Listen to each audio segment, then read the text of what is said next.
Bienvenue, mesdames et messieurs, chers téléspectateurs, bonjour. Shalom, shalom à toutes et à tous. Alors aujourd'hui, nous allons encore une fois recevoir le prophète Lovi Elias dans le thème « Le mystère des voleurs ». Le mystère des voleurs. Et parlant de voleurs, évidemment, nous sommes en train de parler des voleurs dans le cadre spirituel. Nous sommes en train de parler de voleurs en tant qu'enfants de Dieu. Alors, que veut dire les voleurs dans notre vie chrétienne? Qu'est-ce que les voleurs viennent faire dans notre vie chrétienne? Quelle est la relation entre voleurs, notre vie chrétienne, notre marche chrétienne et les voleurs physiques? Y a-t-il des voleurs spirituels? Eh bien, c'est ce que nous allons découvrir à l'instant même avec le prophète Lovi Elias. Alors, quand on parle ici de voleurs, vous devez premièrement comprendre que les voleurs sont faits évidemment pour voler des choses. Mais à part le fait de voler des choses, les voleurs ont également des vices. Les voleurs sont de nature à commettre certains actes, des choses inimaginables. Maintenant, il faut savoir qu'il existe une façon d'empêcher le diable de vous voler. Il existe également une façon de récupérer ou de recouvrer ce que le diable vous a volé. Vous ne faites pas cela simplement à travers les prières, mais vous avez plutôt besoin de comprendre le monde spirituel pour pouvoir faire face à des personnalités, des cœurs qui vivent ou qui résident dans une autre dimension et qui ont affaire à vous. Maintenant, nous avons différentes sortes de voleurs. Nous avons des voleurs physiques, nous avons des voleurs spirituels et nous avons le diable lui-même qui est le maître des voleurs. Et en plus, nous avons également des chrétiens frères et sœurs, ou en tout cas des chrétiens dans le corps du Christ qui constituent également des voleurs. Alors, si vous ne comprenez pas ou si vous ne savez pas le genre de voleurs auquel vous avez affaire, il vous sera difficile d'en découdre avec eux. Et vous allez ainsi continuer à perdre des choses dans votre vie. Et vous ne saurez pas pourquoi vous subissez ces pertes. Maintenant, quand Dieu libère les bénédictions, quand Dieu libère un miracle pour vous, le diable ne peut pas toucher à ce miracle. Le diable ne peut pas le voler tant qu'il est encore dans le règne spirituel. Mais le diable peut empêcher, ce miracle dans son processus de se manifester dans votre vie physiquement. Le diable peut le bloquer parce que le diable peut voler ce qui est à vous. Le diable peut voler une bénédiction qui est à vous seulement quand cela est dans le règne physique. Parce que évidemment, cette bénédiction n'est plus dans la juridiction céleste. Elle n'est plus dans la juridiction de Dieu, mais elle est maintenant dans la juridiction de l'homme. Donc, quand vous faites des prières, par exemple, que vous demandez à Dieu de vous offrir quelque chose, Dieu vous écoute et il libère cette chose. Dieu vous donne cette chose-là. Mais le diable va combattre et empêcher que cette chose quitte le règne spirituel pour en fait arriver à votre possession. Le diable s'arrangera à ce que cette chose soit non seulement soit retardée ou soit que cette chose n'apparaisse jamais dans le règne physique. Alors, je vais rapidement vous expliquer, un secret que vous ne connaissez pas. Dans le règne spirituel, il existe une frontière entre le règne spirituel et le règne physique. Et cette frontière, en fait, c'est ce que nous appelons les lieux célestes. Quand vous priez, Dieu libère les ossements de votre prière depuis l'éternité, vu que Dieu vit dans l'éternité. Alors, l'exaucement de votre prière, en fait, va traverser l'éternité, et maintenant aboutir dans les lieux célestes, c'est-à-dire à la frontière. Alors, la réponse n'est plus dans l'éternité, mais la réponse est plutôt déjà, dans le règne céleste, et surtout là où nous appelons les lieux célestes. Et les lieux célestes, en fait, qui constituent la frontière entre le règne spirituel, ou alors entre le lieu céleste et le règne physique pour voir la manifestation de votre prière ou de l'exaucement de votre prière. Donc la réponse traverse tout ce processus et ensuite la réponse est alors arrêtée, c'est-à-dire que la réponse est stoppée, retenue à la frontière. Et c'est là en fait que l'exaucement de la prière de Daniel a été retenu. Souvenez-vous que l'exaucement à la prière de Daniel venait avec l'ange Gabriel. Donc il était évident que l'exaucement ne pouvait pas arriver à Daniel sans l'ange Gabriel parce que c'est lui qui portait le message et c'était à lui de délivrer le message à Daniel. Donc l'ange Gabriel, en fait, a été retenu dans le règne spirituel à la frontière spirituelle parce que le diable ne voulait pas que Daniel reçoive exaucement ou manifestation de l'exaucement de sa prière. Alors, non pas parce que Dieu n'est pas assez fort en fait pour libérer l'ange Gabriel de la frontière spirituelle, non. Mais plutôt parce qu'en fait, Daniel, d'accord, avait continué son jeûne de 21 jours, alors que déjà au premier jour, il avait prié, Dieu l'avait déjà exaucé et la prière avait déjà été libérée. Mais l'ange Gabriel a été retenu, d'accord, à cette frontière-là, pendant que Daniel priait encore pour cette même réponse qui avait déjà été libérée pendant 21 jours. C'est-à-dire que s'il avait eu du discernement spirituel, s'il avait pu percevoir que sa réponse, que l'exaucement de sa prière avait déjà été libéré, eh bien, il aurait investi son énergie autrement, d'accord, à prier plutôt pour que l'ange Gabriel, en fait, soit libéré de la frontière spirituelle. Et donc, ceci a fait en fait que l'ange Gabriel a dû passer 21 jours inutilement à la frontière, retenant les ossements à la prière de Daniel. Beaucoup d'entre vous, vous priez, vous demandez des choses que Dieu a déjà libérées depuis l'éternité.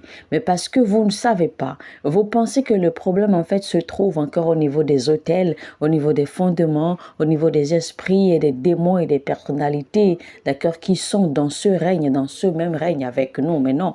Alors que le problème en réalité se trouve dans les lieux célestes. Et une chose que vous ne savez pas, c'est que l'arrivée de Jésus-Christ en fait a été très très importante et capitale pour nous, parce que quand Jésus-Christ est arrivé et qu'il s'est sacrifié, il nous a donné le pouvoir d'être assis. Il nous a offert des places. Il nous a racheté, d'accord, des places dans les lieux célestes. C'est-à-dire que désormais, avec Jésus-Christ, eh bien, nous faisons partie de cette immigration qui se trouve dans les lieux célestes, c'est-à-dire à la frontière spirituelle. Et donc, ça veut dire que nous avons été élevés au-dessus de toute principauté, de tout esprit, de tout démon, de toute manipulation qui se retrouve dans ce règne terrestre, dans ce règne de l'humain. Et donc, nous sommes désormais assis dans les lieux célestes. Il a clairement été dit dans la Bible que Jésus-Christ nous a donné le droit. Il nous a rachetés, il nous a fait asseoir dans les lieux célestes.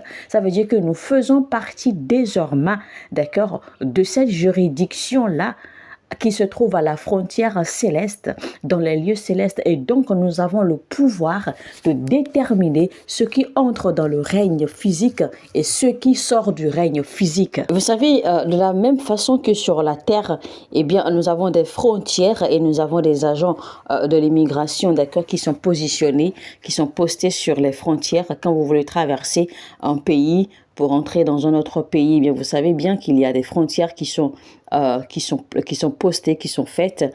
Et donc, il y a des agents, d'accord, qui sont là, d'accord. Vous savez que les agents, d'accord, les agents d'immigration postés à nos frontières, surtout nos frontières africaines, vous savez combien ils peuvent nous rendre la vie difficile, simplement parce qu'ils veulent nous faire payer des charges, des taxes illégales, des taxes en fait qui n'ont même pas de raison d'être. Ils vont retenir nos marchandises, ils vont retenir nos biens de façon illicite et nous imposer, d'accord, exiger que nous leur donnions quelque chose avant de nous faire passer, vous voyez. Et donc, ces agents, en fait, savent très bien qu'ils sont dans l'illégalité, mais pourtant, ça ne les gêne pas parce que pour eux, c'est comme leur job et donc ils le font de façon allègre et ils le font allègrement. Donc, de la même façon, de la même façon, le même processus, d'accord, est établi dans le règne spirituel. Et les démons, les principautés, les esprits savent ceci. Ils connaissent cette réalité. Ils savent que quand Dieu va exaucer une prière depuis l'éternité, eh bien, l'exaucement de la prière devra forcément passer par leurs frontières avant d'aboutir sur la terre. Donc, ils peuvent bloquer, d'accord, l'exaucement de vos prières. Ils peuvent empêcher, d'accord, que vos cadeaux, que vos miracles, vos bénédictions arrivent à vous parce qu'ils sont là.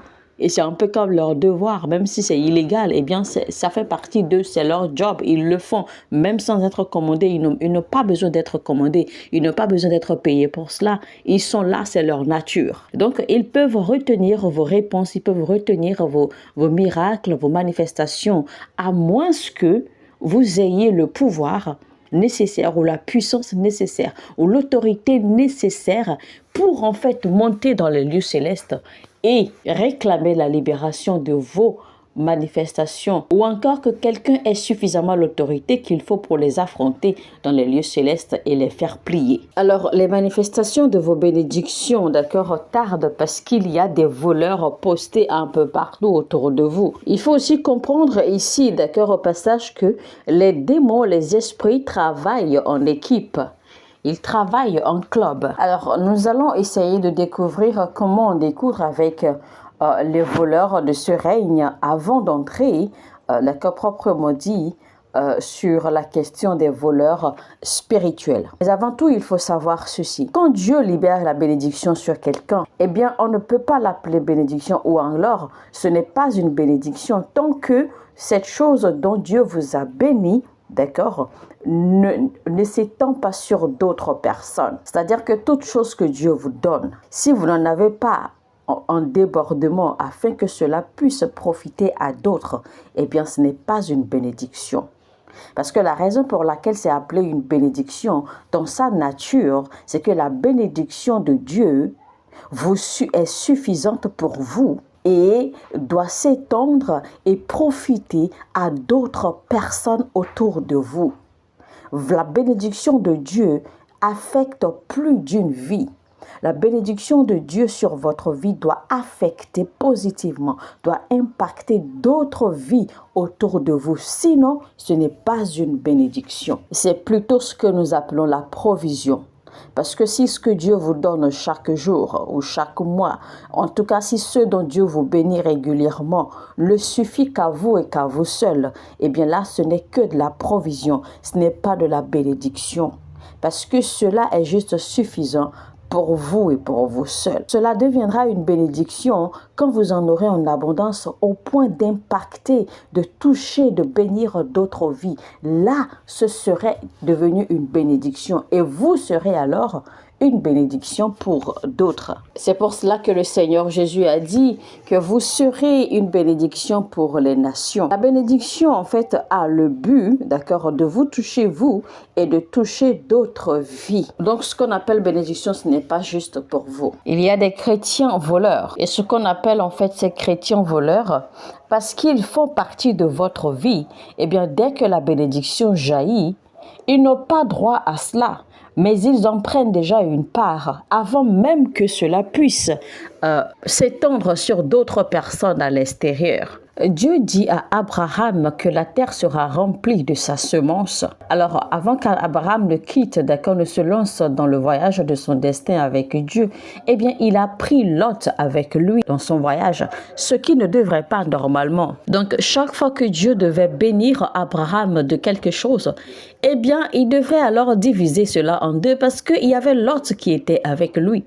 Donc, Lot prenait alors immédiatement une partie, ce qui ne lui revenait pas de droit en temps normal. Mais parce que Abraham l'a pris avec lui et qu'il ne pouvait pas rester sans rien lui donner, eh bien Lot en prenait une partie et Abraham en prenait une partie. Alors que cette bénédiction normalement était destinée pour Abraham, mais pour également, d'accord, s'étendre sur d'autres personnes, d'autres nations qui allaient venir à lui. Et donc, c'est alors que Lot commença à s'enrichir. De façon indirecte, Lot volait, d'accord, des bénédictions de Abraham. Parce que tout ce que Lot commençait à posséder, il n'avait pas travaillé pour cela.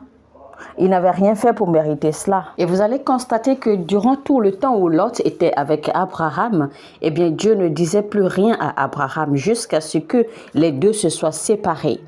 Et la Bible nous fait comprendre que immédiatement, dès que Lot s'est séparé de Abraham, Dieu s'adressa alors à Abraham. Donc Dieu attendait que Abraham comprenne et qu'il se sépare de Lot avant qu'il ne puisse lui libérer la bénédiction qui concernait la terre promise.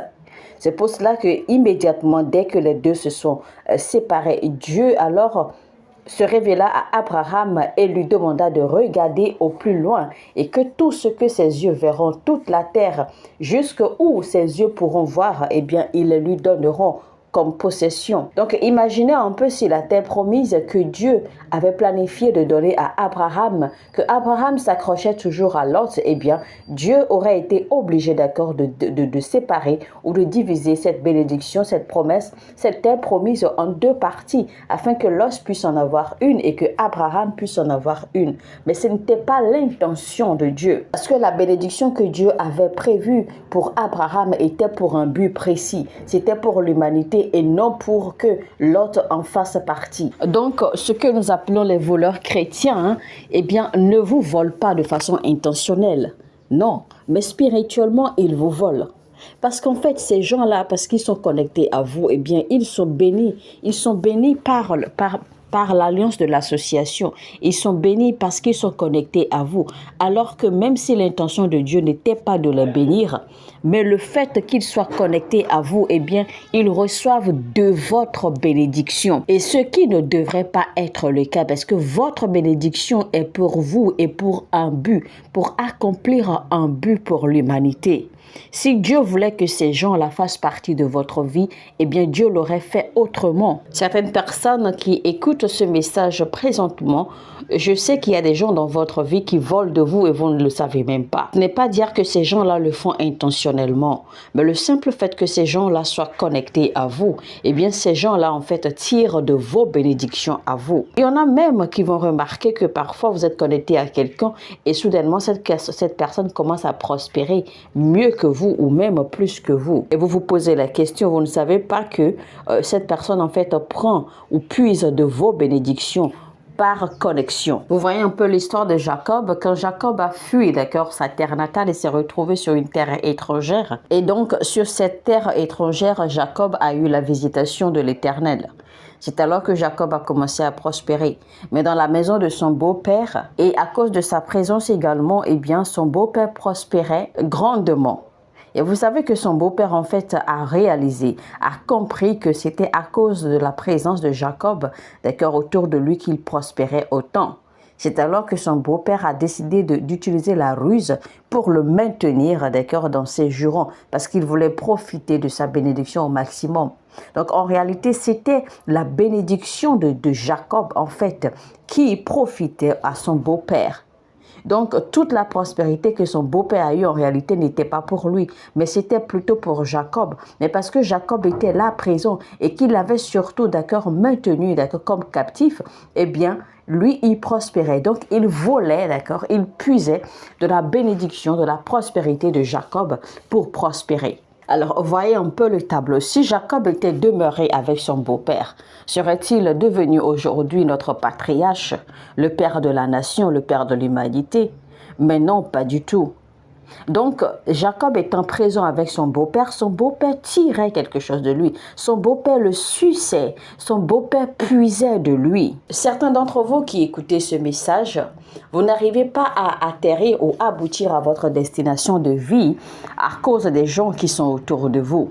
Parce que vous êtes mal entouré, parce que vous êtes entouré des personnes qui soit puisent de vous, soit des personnes qui corrompent ou qui polluent votre atmosphère et qui vous empêchent alors d'accord d'attirer ce qu'il faut, ou d'attirer l'atmosphère qu'il faut pour que vous puissiez aboutir à votre destination de destin. Il est donc important de s'entourer de personnes qui évoluent, des personnes qui grandissent spirituellement et physiquement. Parce qu'en étant avec ces personnes, eh bien, vous pouvez être impacté indirectement. Vous pouvez recevoir de ces personnes de façon indirecte pour vous fortifier et pour vous équiper davantage à vous propulser dans votre réalisation. Mais quand vous êtes au milieu de gens vides, quand vous vous entourez de personnes vides, de personnes qui n'ont rien à voir avec vous, de personnes qui n'ont rien à vous apporter, eh bien avec le temps, vous allez vous vider également. Donc, ce qu'on appelle en fait les voleurs chrétiens, ce sont des gens qui sont connectés à vous et qui puisent de vous, qui volent de vous, qui prennent de vos bénédictions sans même le savoir qu'ils le font.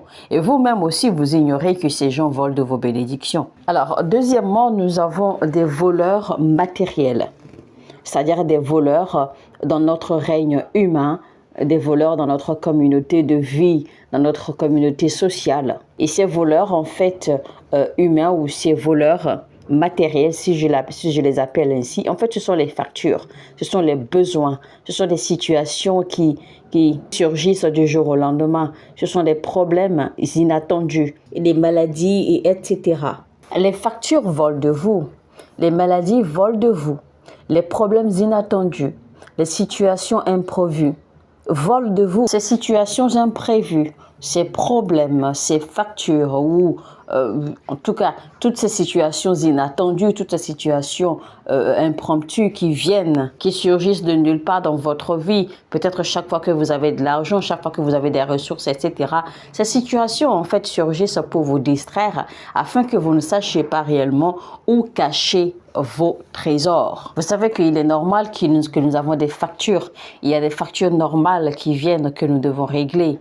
Des factures qui viennent, qui sont là, d'accord, en fait, qui sont déjà programmées, déjà planifiées à être payées chaque mois ou chaque année, etc. Mais les factures dont je parle ici, ce sont ces factures imprévues, ces problèmes imprévus, ces situations imprévues qui viennent, qui surgissent, d'accord, en fait, pour vous empêcher d'accomplir votre plan initial. Mais je m'en vais vous montrer un peu comment vous pouvez conserver ce que Dieu vous a donné. Et je vais vous montrer également comment vous allez, d'accord, transformer ou déplacer vos possessions terrestres, c'est-à-dire les bénédictions que Dieu vous a données sur la terre, la façon dont vous pouvez, d'accord, les conserver dans un lieu ou dans un règne où le diable ne pourra pas les voler. Lisons Matthieu 6, à partir du verset 18. Alors, pour que personne ne se rende compte que tu es en train de jeûner, que ce soit un secret entre toi et ton Père qui est dans le lieu secret. Alors ton Père qui voit ce qui se fait en secret te le rendra.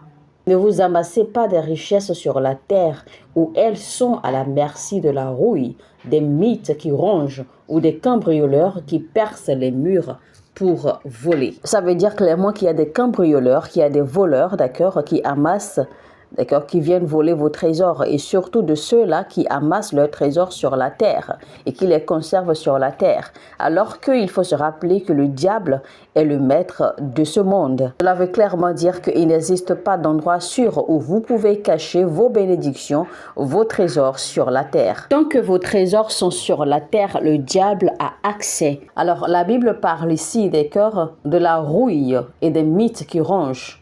Alors les mythes, les termites et tout cela rongent des choses. Donc quand vous conservez vos trésors sur la terre, eh bien les mythes les rongeront dans le temps. Et quand vous conservez vos trésors sur la terre, eh bien avec le temps, vos trésors vont expirer. Parce que quand la Bible parle de la rouille ici, la rouille fait expirer les choses. Quand la rouille apparaît sur un objet ou sur un aliment ou sur quelque chose, c'est que la chose n'a plus de valeur. C'est que la chose a perdu son authenticité, sa qualité.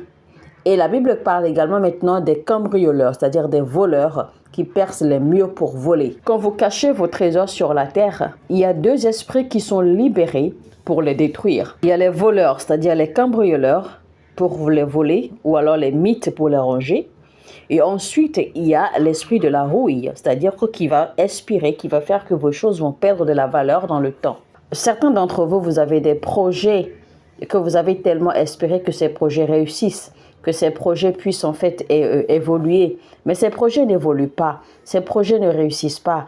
Et donc, vous êtes déjà découragé, vous avez abandonné ces projets parce que vous vous êtes déjà dit que ces projets ne vont plus réussir. Vous avez déjà dit que le temps est déjà passé et que ça ne servira plus à rien, d'accord, de continuer à espérer de ces projets-là. Donc, cela veut simplement dire que la rouille a été libérée.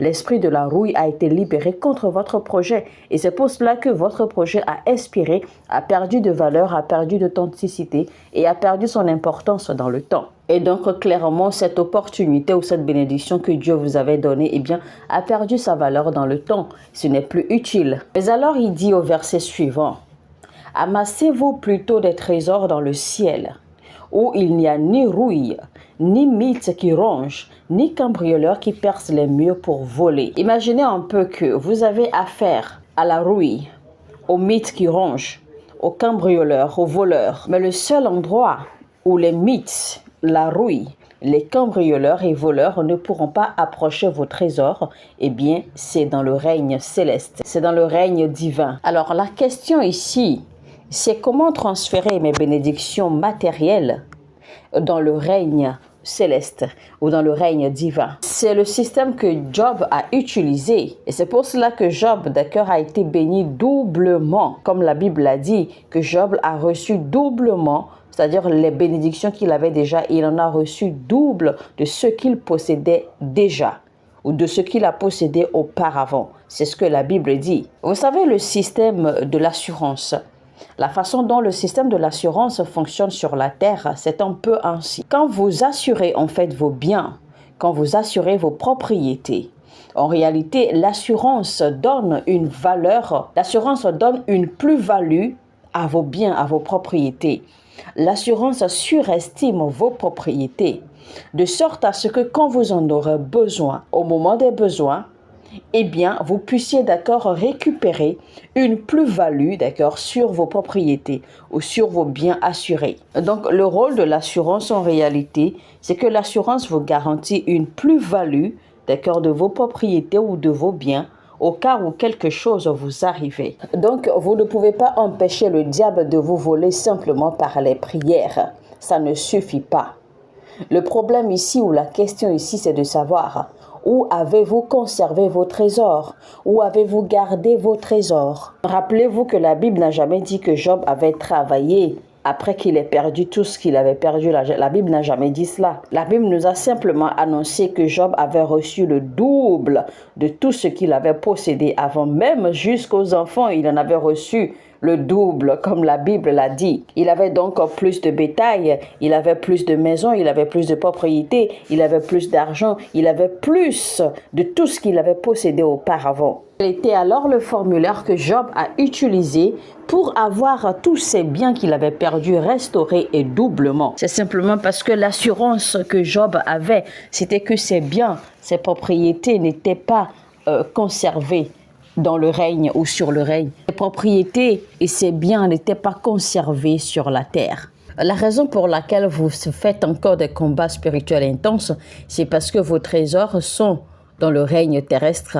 Vos trésors ne sont pas dans le règne céleste. Vous savez que Job, de toute sa vie, n'a jamais prié, d'accord? Il n'a jamais fait de combat spirituel. Avez-vous déjà vu un voleur qui a été attrapé parce qu'il a volé quelque chose?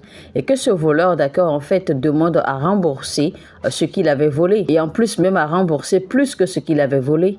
Non, on n'a jamais assisté à cela. Mais voici, la Bible dit que si un voleur est attrapé, il devra payer 7 fois ce qu'il a volé. Le remboursement 7 fois dont la Bible parle en réalité ne veut pas dire que le voleur doit vous retourner ce qu'il vous a volé 7 fois. Non, parce que le voleur en fait n'a pas cette capacité-là. Mais ce que la Bible veut dire par là, c'est que la Bible dit en réalité que le voleur doit payer cher, d'accord, pour ce qu'il vous a volé. Il doit payer cher. Et donc, mais parce que les chrétiens ne comprennent pas, quand ils attrapent le voleur, je suis en train de parler, d'accord, en termes spirituels.